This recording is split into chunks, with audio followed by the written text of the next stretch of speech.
તો અમે ઉજ્જૈન આવી ગયા છે અને અમે હોટલે રાખી લીધી છે. ફેસિલિટી જોવો તમે, ફ્રી વાઈફાઈ લખ્યું છે અહીંયા. અને બીજું શું છે, એસી રૂમ છે. પણ એસી તો એને ખબર જ છે કે ભાઈ શિયાળામાં એસી વાપરવાનું નથી. અને આ 3 માળની હોટલ છે અમારી. અને સામે જો મંદિર છે, આ મહાદેવનું મંદિર છે, પણ જે મેન મંદિર છે એ નથી. જો હોટલ ને એનું બધું તો સેટિંગ થઈ ગયું રહેવાનું બધું. હવે અમે જઈએ છીએ દર્શન કરવા મહાદેવના. તો જોવા બધા જાય છે, બધા આય બોલો હર હર મહાદેવ ના. જો અહીંયા ટ્રાફિક થઈ ગયું છે એટલે અહીંયા 4 વ્હીલર આવવું તો અસંભવ છે. એટલે હવે અમે લોકો જઈએ છીએ ચાલીને. તો હાલો હવે ડાયરેક્ટ આપણે મંદિરમાં મળ્યા. જો મંદિર પાસે પહોંચી ગયા છે અને જો અહીંયા મસાલ થાય છે. આ અખંડ જ્યોતિર્લિંગ હશે એવું મને લાગે છે. અને જો ટ્રાફિક જોવો તમે, અત્યારે 6:30 થઈ ગયા છે સાંજના. તો જો ટ્રાફિક હજી હળવું. તો અમને એવું કહેવામાં આવ્યું છે કે ગાઈડ કરવા નતા અમને, કે તમારે હજી 1 કલાક થાય અહીંયા. હા, હરસિદ્ધિ માતાનું મંદિર છે જોવા લખ્યું. અને અમે જઈએ છીએ મહાદેવના દર્શન કરવા, જે જો આ સ્ક્રીનમાં દેખાય છે. હવે આવી ગયું છે, નજીક જ છીએ. ચાલો આપણે દર્શન કરીએ.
દર્શન કરીને અમે લોકો આવી ગયા હતા ફોટો પાડવા. તો જો આ બધા અમે ફોટો પાડી છીએ ને આપણે બધા.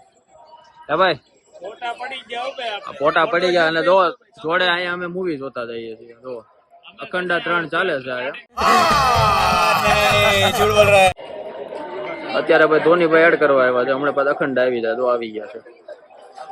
ફૂલ ફેસિલિટી છે અહીંયા. ઉજ્જૈન આવતા હોવ તો અહીંયા તમે આવજો.